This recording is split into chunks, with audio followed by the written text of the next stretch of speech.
ये जो ज़्यादा अक्लमंद बनते हैं ना, वो ये सोचते हैं कि हम सस्ता प्लम्बर लगा के तो बचत कर लेंगे। तो ये वीडियो ज़रा देख ले, आपको सस्ता प्लम्बर कितना नुकसान दे सकता है। वक्ती फ़ायदा आपको होगा, लेकिन उसके बाद आपके पूरे घर का बेड़ा गर्क हो जाएगा। ये जो नए प्लम्बर है ना, ज़रा तवज्जो दें। ये देखिए, ये कुआं यहाँ से ना लीक है, इसको यहाँ पे अरबी में बोलते हैं कुआं। तो ये लीक है, ये देखिए हमने पूरी जरी मारी है, लीकेज ढूंढते ढूंढते यहाँ पे आए हैं।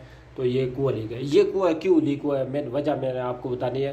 ये देखिए, यहाँ से पाइप बाहर है, ठीक है, यहाँ पे जाके अंदर हो रहा है, यानी उसने ज़बरदस्ती पाइप उठाया। यहाँ से पाइप टेढ़ा है, सही है, यहाँ पे 90 नहीं बन रहा उसका, वो ज़बरदस्ती उसने अंदर घुसाया हुआ है, ठीक है, जिसकी वजह से वो जाके यहाँ पे जो बैंड है, जो कुआं है, वो लीक हुआ है।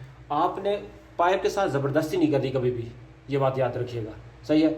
जहाँ पे पाइप खुद ब खुद फिक्स आ रहा है ना, आपने उसी जगह बिठाना है। आपने अपनी मर्जी से उसको ज़बरदस्ती बाहर अंदर नहीं करना, वरना वो देखे ये यहाँ से लीक हो गया। ये देखिए, ये एक छोटी सी लीकेज है, लेकिन इसने हमाम की दीवार को बाहर से पूरा गीला किया हुआ है, ठीक है, वहाँ से पेंट उतरा हुआ है और बड़ी बुरी दीवार लग रही है। ये ज़रा चेक करें, ये देखिए क्या हालत बनी हुई है। प्लम्बर हज़रात से यार गुजारिश है कि यार किसी काम को अपना काम समझेंगे तो अल्लाह आपको बरकत देगा। मैं सारे प्लम्बरों को की बात नहीं कर रहा, कुछ प्लम्बरों की बात कर रहा हूँ, ठीक है, जो जुगाड़ लगाने की कोशिश करते हैं, ठीक है। तो वीडियो अच्छी लगा करे तो लाइक कर दिया करिए। ये देखिए, अब हमने फाइनल कर दिया, ये ज़रा काम चेक करें, माशाल्लाह बोल दिया करें।